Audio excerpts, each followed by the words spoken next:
Muito boa noite, meu amigo, minha amiga. Programa Na Sua Opinião. Como todas as quartas-feiras, 10 da noite, você nos dá essa permissão de entrar na sua casa, de bater um papo com você, de saber qual sua opinião. O que você acha sobre determinado assunto? É muito importante você participar, votar, porque afinal de contas, o programa é sempre feito pensando em você. E hoje, mais uma vez, nós vamos falar sobre temas polêmicos, temas que a sociedade discute, que todo mundo quer saber, o que um pensa, o que o outro pensa, qual seria a melhor forma de agir, melhor forma de proceder. E hoje nós vamos falar sobre um assunto que está tomando cada vez mais espaço na mídia. São essas acusações que a Procuradoria-Geral da República elaborou contra o ex-presidente Jair Bolsonaro. As investigações da Polícia Federal e agora a denúncia, né? A denúncia que a Procuradoria-Geral da República ofereceu ao STF. E eu quero abrir um parênteses aqui. Esse programa está sendo gravado hoje, no dia 6 de março. É uma quinta-feira. Mas ele vai ao ar no dia, se eu não me engano, 12 de março, que é uma quarta-feira. Então, o que acontecer entre dia 6 e dia 12, nós não temos como falar hoje. Mas hoje é o último dia para a defesa do ex-presidente Jair Bolsonaro apresentar sua defesa junto ao STF. Mas nós queremos saber, por tudo que já aconteceu, que você ouviu, você acha que o ex-presidente Jair Bolsonaro pode ser condenado ou preso pelas acusações que a Procuradoria-Geral da República apresentou contra ele? Sim ou não? Você pode votar, participar, deixar sua opinião, não precisa só colocar o sim ou não. Eu gostaria de deixar minha opinião, meu comentário. Fique à vontade. Você já pode fazer isso desde já nas nossas redes sociais, tanto o nosso canal no YouTube, como também no Instagram. Programa Na Sua Opinião. Lá você pode opinar se você acha que sim, que ele vai ser condenado e preso por essas acusações ou não. Ou deixar seu comentário. É justo, não é justo, é parcial, é imparcial, é perseguição, não é perseguição. Aqui o que interessa é a sua opinião.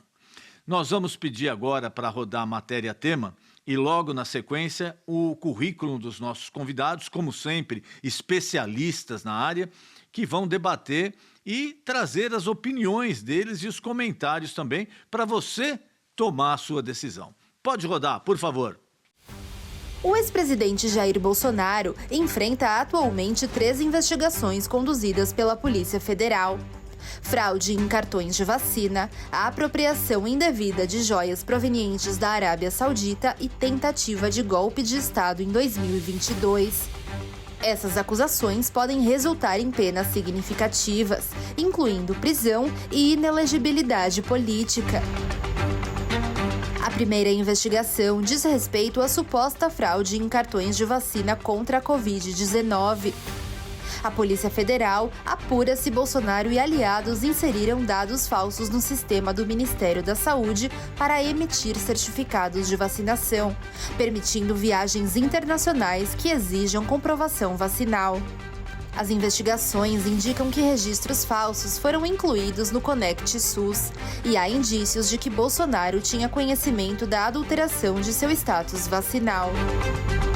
A segunda investigação envolve a possível apropriação indevida de joias de alto valor, presentes do governo da Arábia Saudita ao Brasil.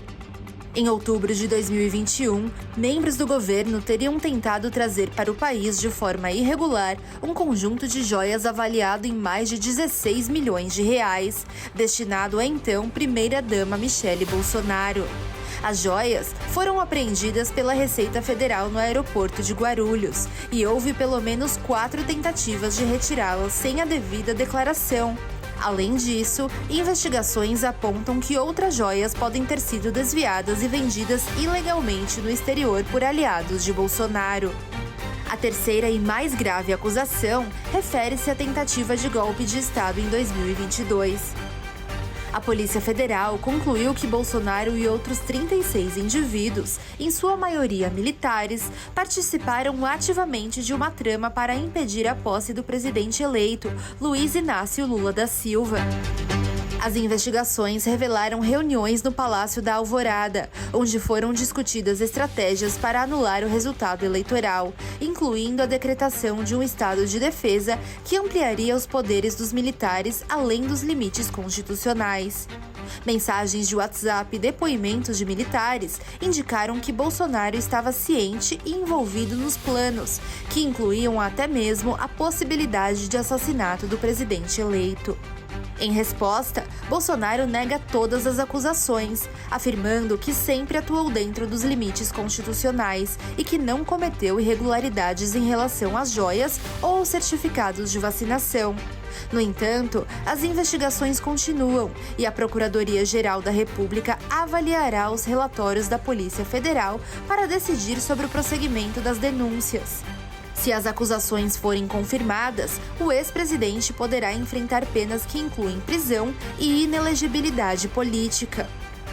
Na sua opinião, o ex-presidente Jair Bolsonaro pode ser culpado dessas acusações?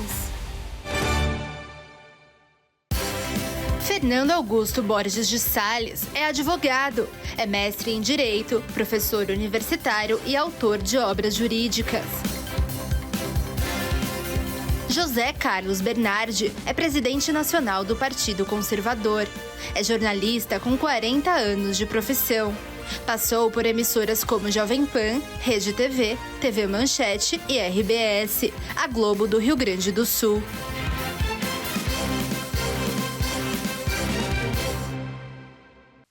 E você, qual a sua opinião?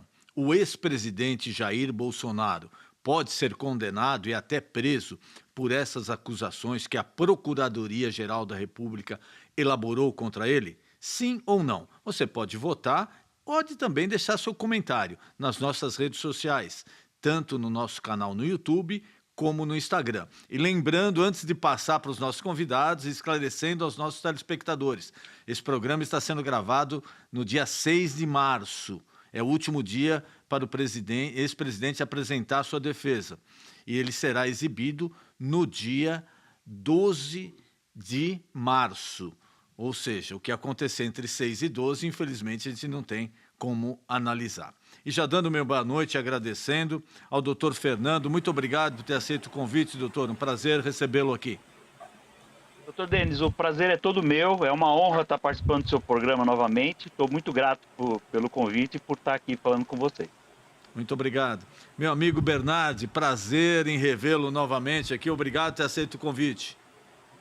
Obrigado, doutor Denis. Eu sou um privilegiado de ter amigos assim de alto gabarito como o senhor, estar junto aqui com o doutor Fernando e podermos trazer aqui muitas questões na sua opinião, desta noite de 12 de março. Muito obrigado, Bernardo. Bom, muito se fala, muito se comenta, a opinião pública a gente nota que está um tanto quanto dividida. E eu gostaria de aproveitar, né, o amplo conhecimento de vocês sobre o assunto, sobre essa matéria, para a gente elucidar alguns pontos. Quando a gente conversa com as pessoas, a gente nota que existe alguma dúvida. Mas espera aí, do que é que ele está sendo acusado mesmo? Mas o que ele fez? Não, mas isso daí não era... Ele já não explicou, ou senão, não tinha outra coisa que ele não está sendo acusado? Ah, mas isso não era um assessor dele que fez?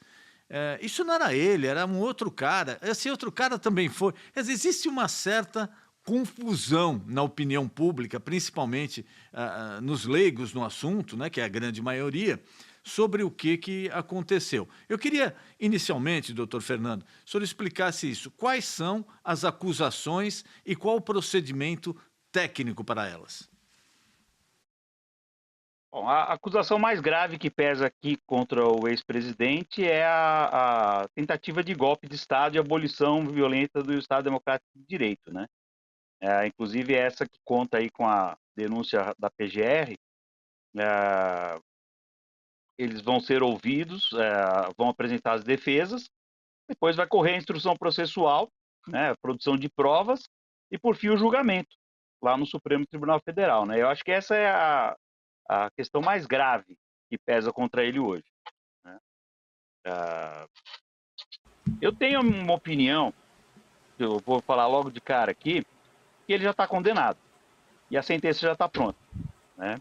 Então, isso o resto é para inglês ver. O que se comenta aqui até depois passando ao Bernardi, e, inclusive no meio jurídico, né? Eu sou advogado de formação, a gente tem alguns amigos aí, juízes, desembargadores, pessoas que comentam, né? E muitos falam que em Brasília isso já é dado como certo, né? Que o STF vai receber a denúncia, isso já é ponto pacífico, né? E que muito provavelmente ele vai ser condenado.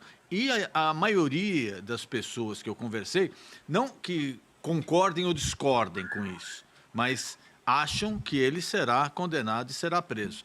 Bernardi, aspecto político desse assunto aí, que lambança, hein?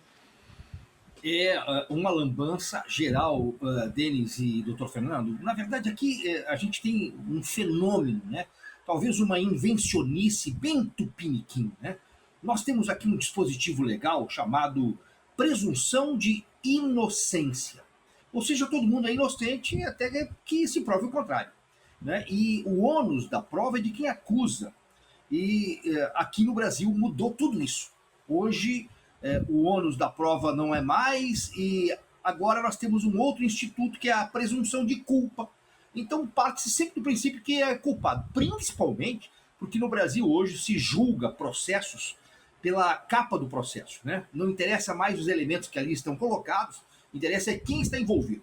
E quando se trata de Bolsonaro, então, meu amigo, agora eu percebi nesses últimos dias, vamos colocar aí 1 mês e meio, indo para 2 meses de Donald Trump no poder, tudo que aconteceu na América, que está acontecendo, uma aprovação de uma lei que pode tirar vistos de autoridades, inclusive de um juiz da Suprema Corte Brasileira, eu não sei em que pé anda agora esse momento isso, fez com que o comportamento do Bolsonaro também mudasse. Então, se a gente olha, o Bolsonaro estava meio que low profile, pouca discussão. Agora ele começou a voltar a falar com mais rispidez, com mais dureza. O que eu percebo? Que Bolsonaro bate no peito, dizendo que será candidato, e que essas acusações todas que são colocadas contra ele não passam de peças de ficção. Afinal de contas, aqui no Brasil nós temos presunção de culpa e, pior ainda, né? Aqui se usa uma criatividade do judiciário, áudios mostram isso, contra adversários políticos. E o próprio ministro da Suprema Corte, presidente da Suprema Corte, Luiz Roberto Barroso, disse que a Suprema Corte brasileira já não é mais um órgão eminentemente técnico. Agora, a justiça brasileira também é política. Isto denota que está se invadindo poderes. Então, este julgamento ou estas acusações não são baseadas na realidade, mas na intencionalidade de se tirar de jogo um adversário que pode colocar em xeque, agora sim, de vez por todas, em xeque o sistema, assim como Donald Trump na América está colocando em xeque o sistema, não só o deep state americano, como o sistema globalista da nova ordem mundial. O Bolsonaro é, na verdade, um grande risco ao deep state brasileiro. E esse ministro, né, chegou, isso palavras dele, né, a gente está inventando, né? Vencemos o bolsonarismo. O ministro da Suprema Corte. Numa reunião da Uni. Vencemos o bolsonarismo. Então, aí, quem tem o mínimo de discernimento, né, toma uma conclusão sobre essa frase. Doutor Fernando, eu queria, o que o senhor expressou, eu concordo como advogado, como cidadão, que isso também vai acontecer, eu acho que vai ser aceito, ele vai ser condenado e muito provavelmente vai ser determinada a prisão do ex-presidente Jair Bolsonaro. Não quer dizer que eu concorde com as acusações da PGR. Mas eu acho que isso vai acontecer. Agora, tecnicamente, doutor, seria o seguinte: a partir do momento que ele vai apresentar, né, o último dia para ele apresentar a defesa é hoje, 6 de março. Esse programa vai ao ar no dia 12, mas é hoje, 6 de março, que ele vai apresentar a defesa. A partir disso, o STF vai definir se aceita, né, a denúncia ou não, e vai partir para uma fase de instrução. Como funciona essa fase, doutor? Então, provavelmente serão arroladas testemunhas, né? São 30 e tantos réus, e cada um tem direito aí às suas testemunhas. Então, vai seguir aí a oitiva dessas testemunhas. Isso tem que demorar, não é rápido, né? Então, provavelmente não vamos ter julgamento esse ano, né? Só se houver cerceamento de defesa, né, que não podemos descartar essa possibilidade, né? Mas é um processo que tende a demorar, né? Se seguir aí o padrão dos outros, né? Quem lembra do julgamento do Mensalão? O Mensalão demorou muito tempo para ser julgado, né? Então, se a gente tirasse por base aí, mas o que a gente está vendo é um Supremo querendo julgar isso rápido, né? Então, doutor, mas já foi dito isso pelos próprios membros do Supremo. Então, um aspecto aqui que até o senhor levantou um ponto aí bem interessante. Vão ser julgadas mais, né, vai ser aceita ou não a denúncia contra mais pessoas. E um dos argumentos que o Supremo já está meio jogando na mídia para a sociedade já ir digerindo é que, em tese, essa fase probatória, instrutória, ela já está mastigada, já está pronta. Por quê? Porque já houve condenação lá contra os efeitos de 8 de janeiro, 6 de janeiro, né? Então, que isso já existe prova formada nos autos, que não vai depender de novas provas. Então, eu noto que isso já é jogado para a sociedade como meio assim: olha, a pizza está pronta, é só tirar do forno. Essa sensação que eu tenho. Mas é mais ou menos isso mesmo, né? O que montaram essa peça de acusação é como se diz: ó, já está pronto, né? Só dá a sentença. E é isso que a gente tem visto mesmo. Mas não pode ser assim, né? Todos eles têm direito de apresentar testemunhas, e essas testemunhas têm que ser ouvidas, né? A gente não pode desrespeitar o devido processo legal. Esse que é o ponto principal, né? O coitado do devido processo legal que está aqui cambaleando nesse país aqui, né? O Bernardes lembrou bem aí, né, do que acontece no processo. Mas aqui ninguém está respeitando mais nada, né? É triste isso. Bernardes, uma coisa interessante. Oi, uma coisa interessante é que a questão de números, né? O Bolsonaro vai apresentar 13 testemunhas. O número 13 é o número do adversário. Então ele apresenta 13 testemunhas, entre elas o Tarcísio Gomes de Freitas, que é governador do estado de São Paulo, também o ex-comandante do Exército, o general Freire Gomes. São 13 testemunhas. O que me chama a atenção nessa tentativa de golpe, abolição violenta do Estado Democrático de Direito, olha que coisa, as nomenclaturas, tentativa de golpe, não seria mais fácil dar um golpe quando você apeou do poder, saiu do poder? Então, Bolsonaro já não estava mais na presidência, ele estava com o chapeuzinho do Mickey em Orlando, entendeu? Como é que o cara vai querer dar um golpe, né, se não estando no Brasil, com meia dúzia de pessoas, ou sei lá, com 3 mil pessoas numa Praça dos Três Poderes, sem que o Lula estivesse lá, que nenhuma autoridade estivesse lá, e toda a segurança relaxada, né? Até o ministro-chefe da Casa Civil dando aguinha e cafezinho para manifestantes. Que tentativa de golpe é essa? O Bolsonaro já tinha saído do poder.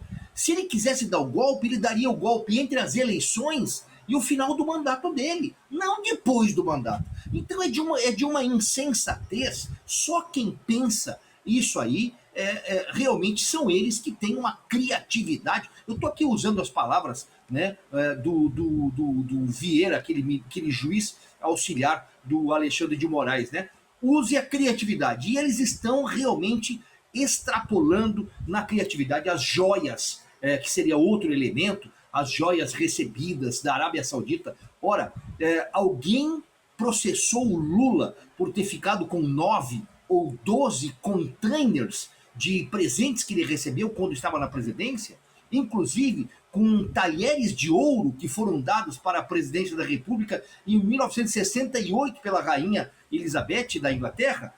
Então, é de uma... Parece piada, parece uma piada. Então, o que a gente vê é que o que a gente está assistindo é uma cena de uma comédia. O problema é que essa comédia, nós somos os palhaços dessa comédia. E o que eles querem mesmo, no fundo, é tirar Bolsonaro da eleição de 2026 para deixar um caminho pavimentado para Lula. E o que eu mais me estranho é que querem deixar Lula sangrar. Ora, mete um impeachment já. Essa história de deixar Lula sangrar, nós ouvimos lá em 2006. Deixar de sangrar, até ele ganhar a eleição de novo e se perpetuar no poder. Não pode deixar sangrar, até porque Lula tem que sair da vida pública com uma mácula. Afinal de contas, Lula é um erro histórico que faz parte da história do Brasil. Infelizmente, eu falo assim com dor no coração, infelizmente, nós temos um semi-analfabeto e ultra mentiroso na presidência da República com todo o sistema. Afinal de contas, Lula é o melhor presidente do Brasil para o sistema apodrecido. Agora, Bolsonaro botou um cofre e não deixou ninguém mexer nesse cofre. Lula é a festa dos corruptos.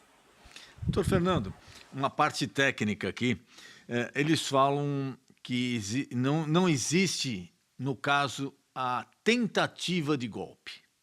É golpe ou não é golpe? Não existe, juridicamente falando, uma tentativa de golpe. O que vários juristas falam é que, para se caracterizar o golpe, teria que ter a estrutura para o golpe, né?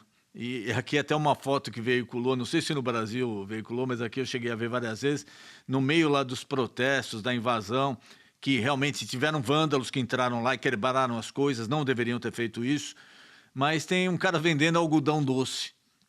Então, o Brasil é o único país do mundo golpe que tem um vendedor de algodão doce ali no meio do tumulto. Qual a diferença desse golpe e tentativa de golpe?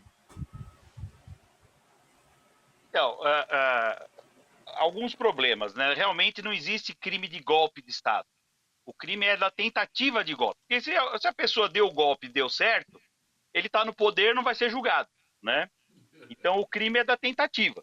Só que tentativa exige atos de execução, né? Eu tenho que pôr em prática e não conseguir ir adiante por circunstâncias alheias à minha vontade, né? Então, a tentativa seria eu puxar um revólver para matar alguém, dar um tiro e o revólver está descarregado. Eu não sei que ele está descarregado, né? Eu tentei, não consegui. Atos de preparação, de planejamento, isso tudo não é punido. Não há crime, né? No Brasil não se pune o planejamento. Eu falo assim, vamos roubar um banco, né? Nós três aqui, ó, eu tenho uma ideia brilhante, vamos assaltar um banco.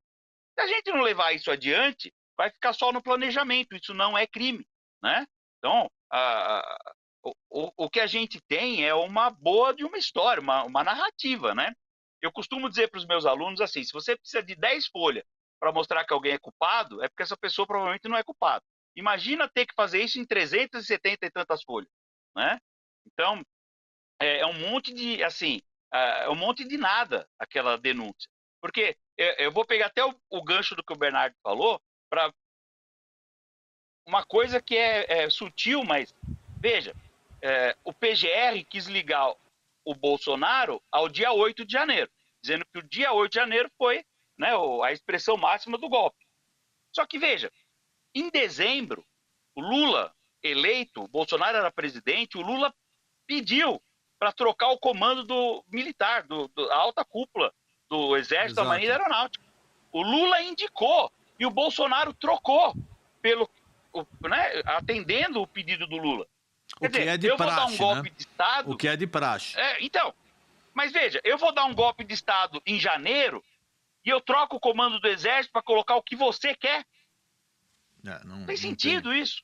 Nenhum sentido, né? Então isso não se sustenta. Essa denúncia do PGR não se sustenta por esse motivo. Outro dia, o ministro da Defesa do atual governo foi no programa de televisão aqui, de entrevista, e ele falou com todas as letras, ele falou, ó, eu pedi para o Bolsonaro conversar com os comandantes do Exército, da Marinha e da Aeronáutica para a gente fazer a transição de uma maneira muito tranquila. Ele ligou para o Bolsonaro. E o Bolsonaro, presidente, ligou para os comandantes e falou, ó, tudo que ele quiser vocês fazem. Isso aí é de alguém que quer dar um golpe? Não tem sentido. Golpe de Estado se faz com tanque de guerra na rua. É isso. Se não tem isso, não tem tentativa de golpe. Né? E falar minuta de golpe, você vai dar golpe de Estado fazendo uma minuta? Ah, faça-me o favor, né? Isso aí É bem complicado. Inclusive, esse episódio aí que o senhor falou do ministro Mussi, ele causou um desgaste enorme para ele dentro do próprio governo. Né? Que falaram que ele já estava saindo, que isso era um ato de despedida. Mas, politicamente, é uma coisa estranha, né, Bernardi? É totalmente estranho, né? O que a gente assiste. Agora, o que a gente percebe é que precisa se construir uma narrativa muito forte para sustentar um golpe. E me parece que tudo isso é para sustentar um golpe que o Brasil já sofreu. Tá? O Brasil já sofreu um golpe. O que nós estamos vivendo é um golpe porque hoje a Constituição brasileira já foi considerada inconstitucional pelas constituições da cabeça dos ministros. Então, se a gente olhar bem a verdade, nós já sofremos um golpe. A Constituição, que foi lá aprovada, promulgada em 1988, é inconstitucional na cabeça dos ministros que aí estão hoje. Então, isto sim é um golpe, né? É um golpe branco, como tem se falado. Né? Então, todas estas narrativas que estão sendo colocadas e essas perseguições políticas, né? com muito volume. E olha só, hoje, golpe não se faz mais tanto com armas, não, doutor Fernando. Hoje o golpe é informação, é na comunicação.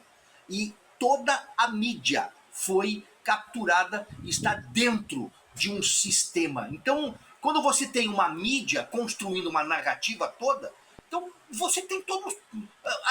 Hoje, eu, por exemplo, tenho 40 anos de profissão. Comecei minha carreira muito jovem, lá nos anos 80.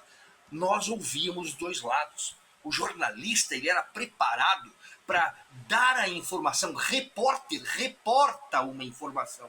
Não julga a informação, ele entrega a informação para que o espectador e o leitor façam o julgamento dos fatos que ele apresenta. Mas hoje não. Hoje a mídia apresenta fatos como quer, já com o julgamento e a sentença final. Então nós temos hoje uma mídia que se vendeu, que se prostrou para o sistema, e aí a mente fraca dos brasileiros, a mente fraca do espectador, né, compra essa narrativa toda. Mas o que nós percebemos é que a audiência das grandes emissoras, vamos falar o nome das emissoras, a audiência despencou, porque a credibilidade caiu ao nível do ridículo. E o que a gente sabe é que o sistema inteiro, o sistema todo foi preparado para essa narrativa. Então, o que se presume que tudo isso que está sendo falado, todas essas acusações, são uma cortina de fumaça densa. Uma densa cortina de fumaça que esconde o verdadeiro golpe branco que nós sofremos no Brasil.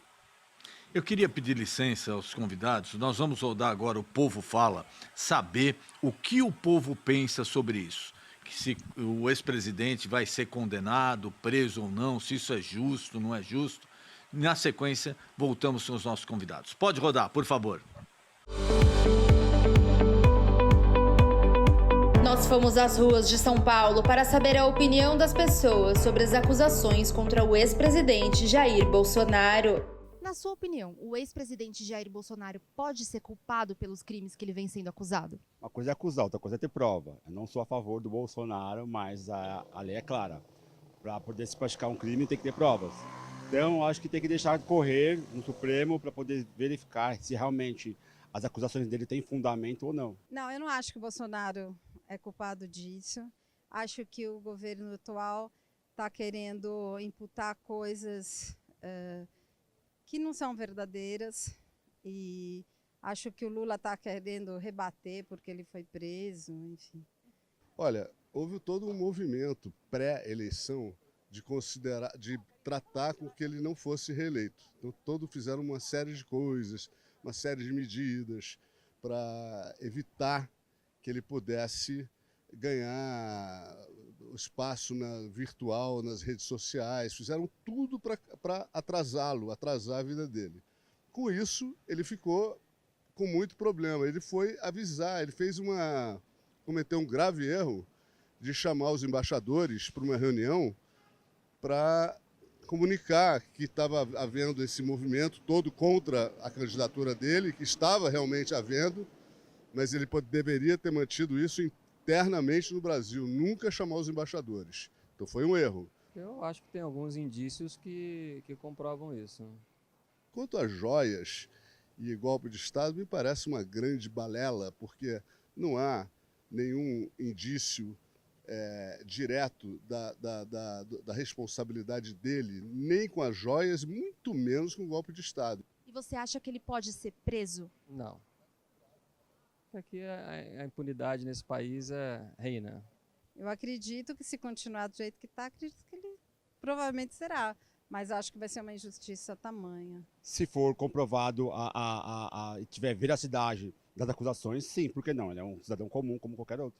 Eu acho que ele não poderia ser preso, porque ele já está considerado inelegível e assim continuará, porque o Supremo, os mesmos caras que o consideraram inelegível, vão julgar o recurso contra a sua inelegibilidade. Então, portanto, é certo, como 2 e 2 são 4, que ele continuará inelegível. Não haverá uma reversão disso. Portanto, eu acho que a gente tem que ir para frente. Pensar em prisão, nem pensar. E na sua opinião, o ex-presidente Jair Bolsonaro pode ser culpado das acusações que vem sofrendo?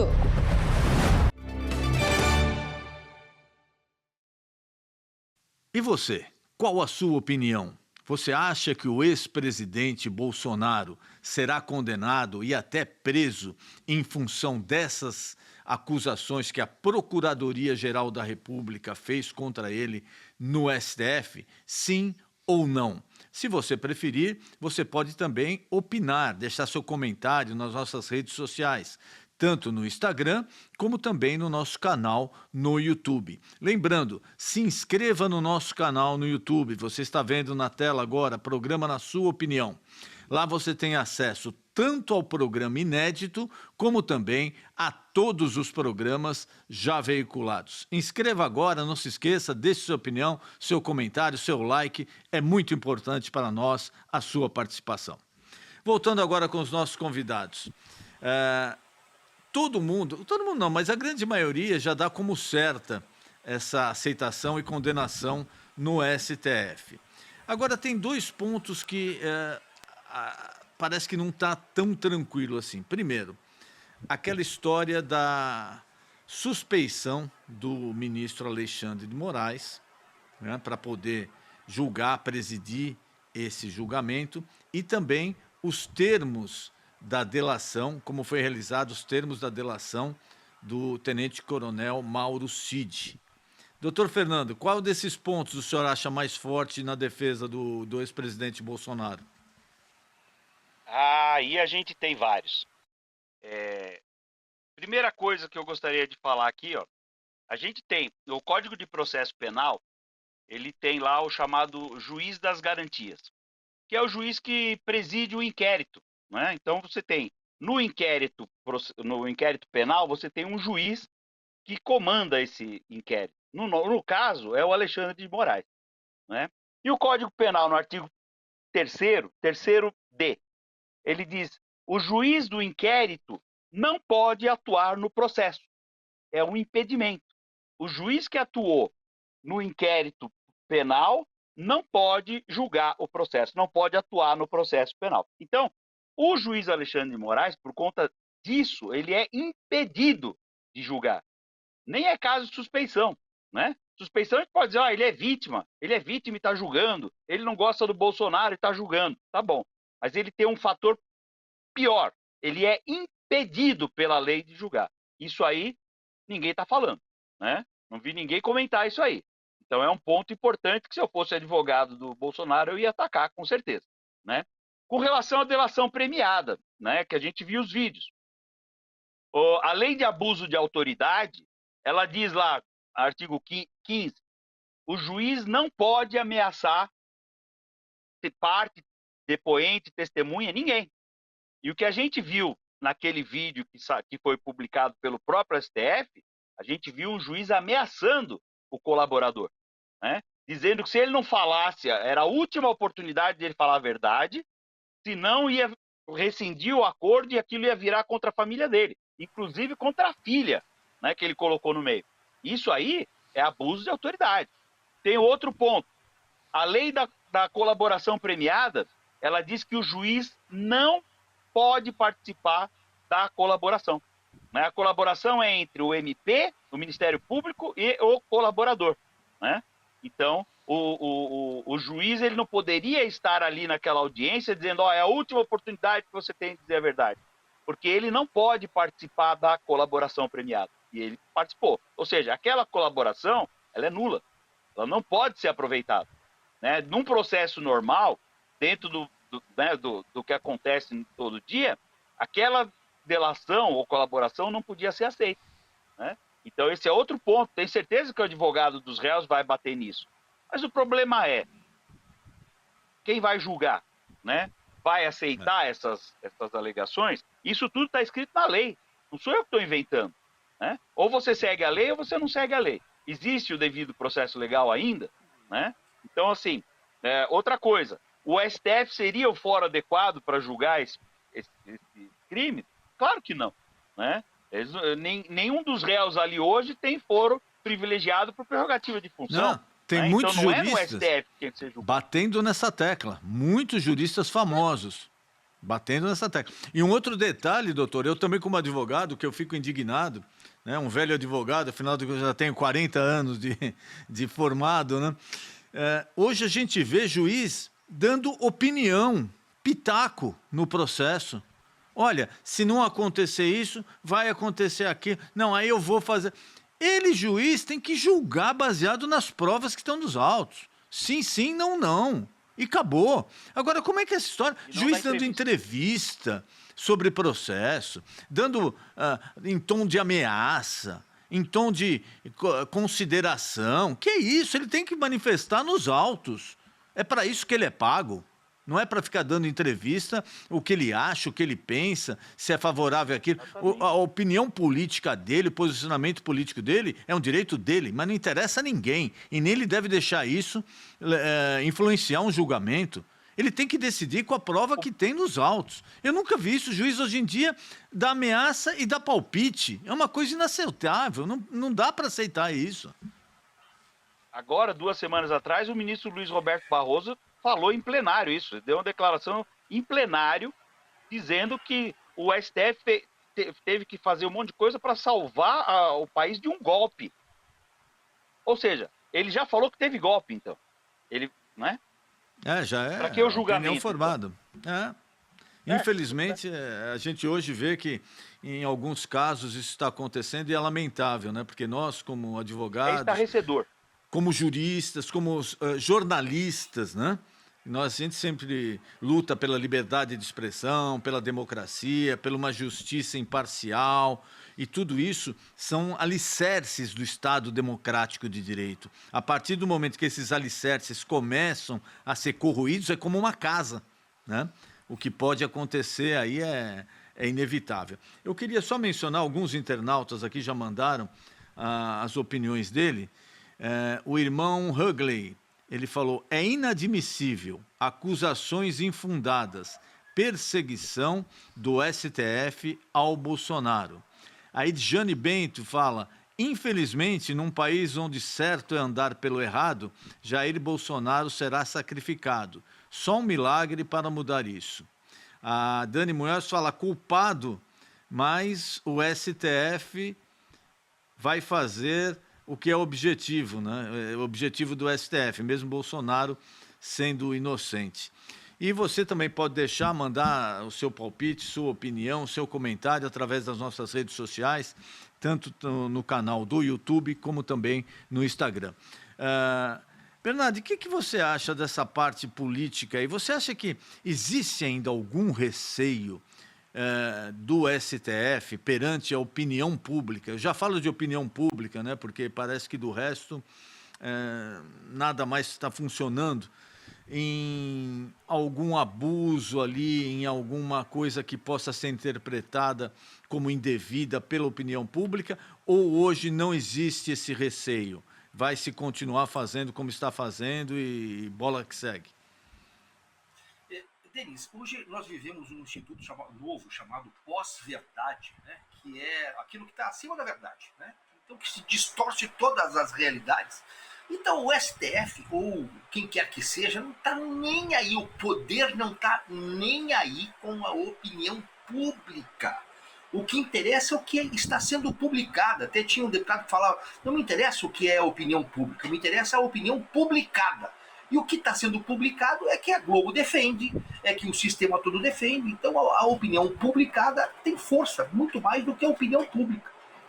Por isso que está hoje tão desesperadamente a perseguição contra as Big Techs. Afinal de contas, essa maquininha aqui, esse celular aqui, que é uma emissora de televisão, é este celularzinho aqui coloca em xeque toda a estrutura. Eu lembro aqui, essa semana eu conversava com um senhor de quase 90 anos de idade, ele falou do Sheikh Reza Parlev e ele disse que tomou um golpe porque o Ayatollah Khomeini derramou para a população lá do Irã muitos radinhos de pilha, estamos falando dos anos 80, 70, e que isso deu acesso à informação. E aí eles faziam um programa de rádio, a população ouvia, e aí derrubaram o Reza Parlev.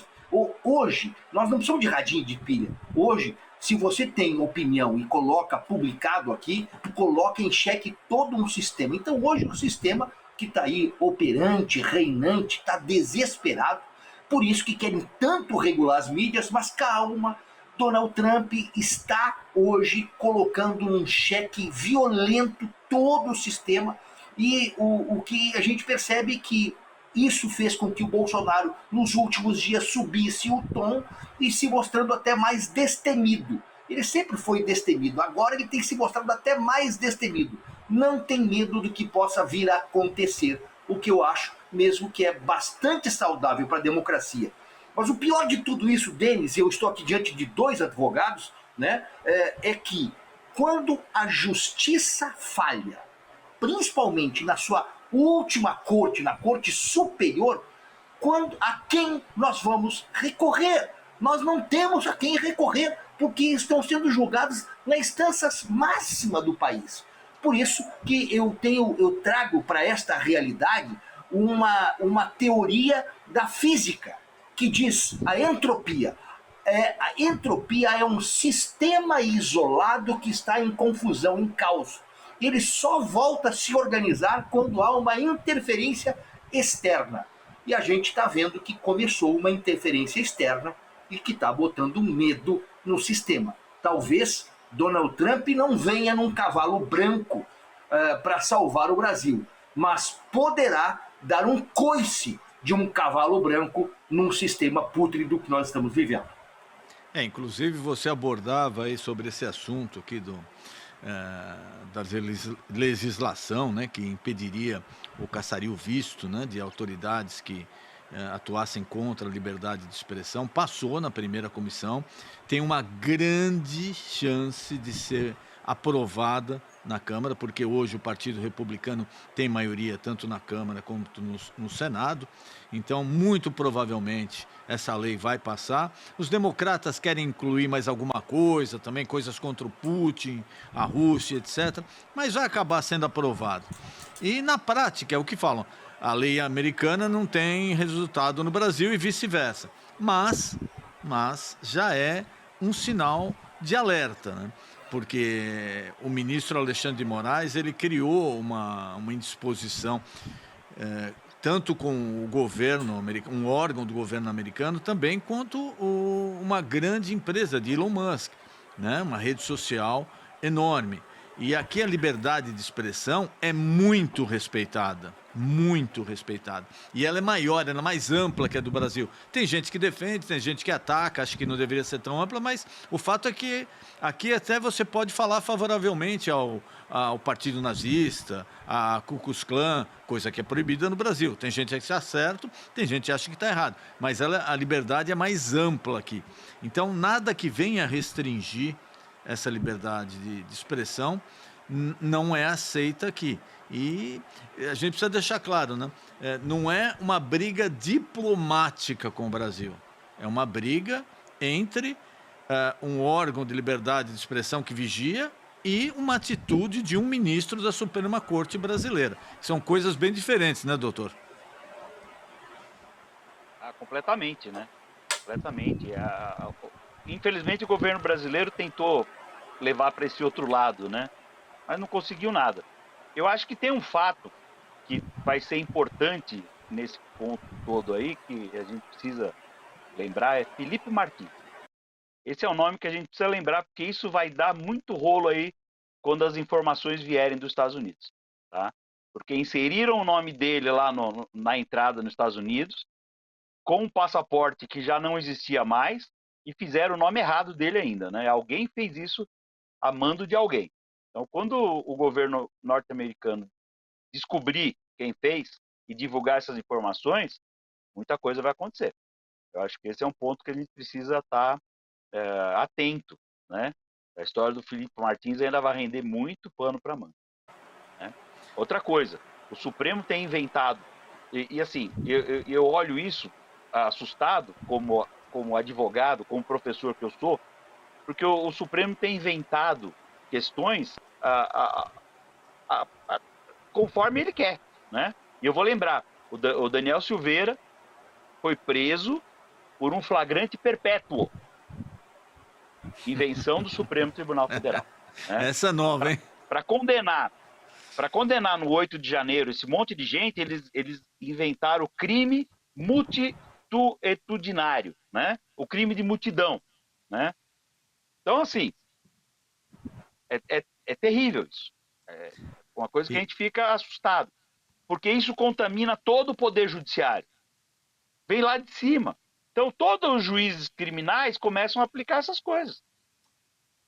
Eu queria passar a vocês também, o nosso tempo está acabando aqui, mas acho que é um ponto que a gente também deveria analisar.